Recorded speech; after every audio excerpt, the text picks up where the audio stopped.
2021년 11월 1일 월요일 저녁 기도 나눔입니다. 그런데 두 남자가 진안에 남아 있었다. 하나 이름은 엘닷이고 다른 하나 이름은 메닷이었다. 그들은 명단에 올라있던 이들이었지만 장막으로 가지 않았다.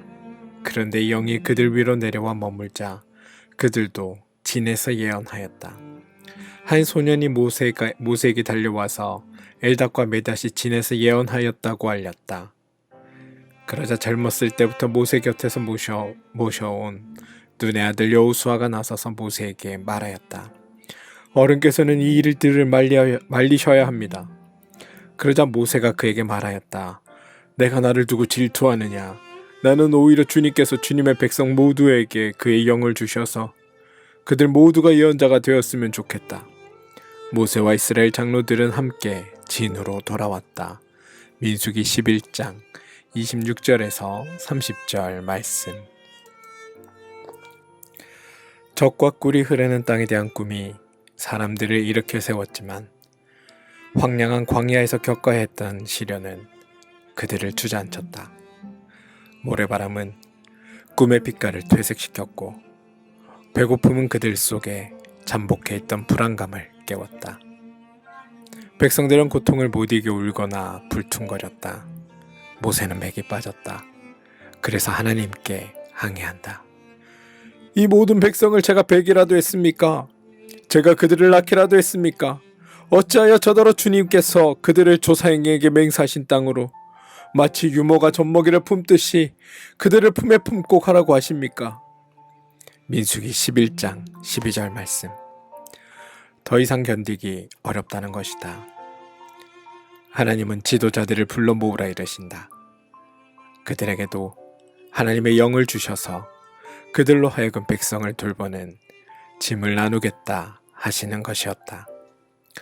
모세는 지도자들을 하나님의 전에 불러 모아 장막에 둘러세웠다.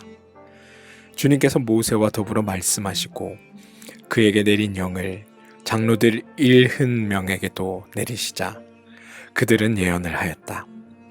예언을 했다는 말은 하나님의 마음과 깊은 접속이 이루어졌다는 말일 것이다. 그 영의 체험을 통해 그들은 일어선 사람, 곧 구원사의 수동적 개체가 아니라 능동적 주체가 되었다.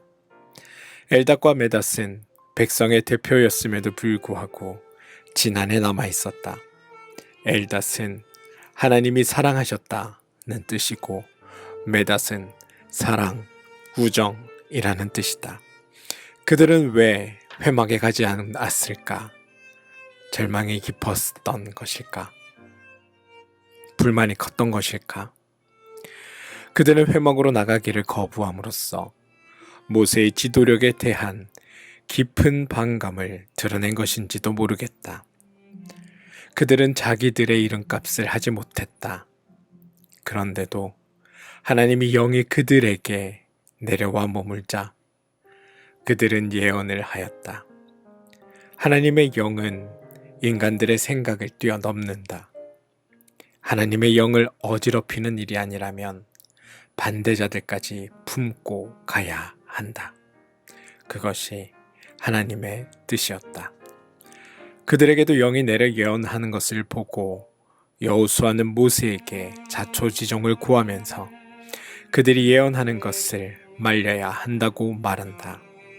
그는 모세의 지도력이 훼손될까 염려했던 것이다. 하지만 모세의 반응은 뜻밖이었다. 내가 나를 두고 질투하느냐? 나는 오히려 주님께서 주님의 모든 백성 모두에게 그의 영을 주셔서 그들 모두가 예언자가 되었으면 좋겠다. 민수기 11장 29절 말씀. 모세는 하나님의 영을 체험한 엘닷과 메닷이 공동체를 위하여 기여할 여지를 열어주었다. 누군가를 배제함으로 자기 권위를 세우려는 이들이 있다. 정신의 그릇이 작기 때문이다.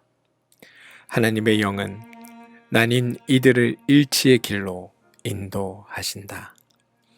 오늘의 기도. 하나님, 절망의 먹구름이 영혼을 가릴 때 우리는 빛을 향하여 고개를 들 생각조차 하지 못할 때가 많습니다. 원망과 미움이 저녁 어스름처럼 우리 속에 스며들 때 우리는 미래에 대한 전망을 잃은 채 불평의 바다를 떠돕니다. 그러나 하나님은 그런 우리를 못났다 꾸짖지 않으시고 너그러운 두 팔로 감싸 안으십니다. 그 사랑 안에 머물 때 우리 속의 어둠은 쓰러집니다. 우리 속에 있는 엘닷과 메닷을 긍휼히 여기시는 주님, 하나님의 뜻에 따라 살도록 우리를 고치시고 사용하여 주십시오. 예수님의 이름으로 기도합니다. 아멘.